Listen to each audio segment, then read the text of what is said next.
RDDT, stock analysis and price predictions for Friday. Is Reddit.com stock buying? I'll be breaking this down in this quick 1 minute video.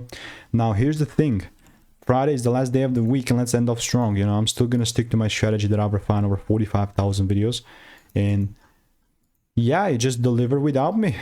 Phenomenal. You know, like, I'm looking to double down, buy more. You know, when a market is pumping up like this, I mean, I'm definitely kind of predicting like a bigger crash, but it's only on those big corrections where I can, you know, just double down, buy more. Like, even if it comes down here somewhere near, I hope I see a little correction, because without it, then I'm not going to be just buying.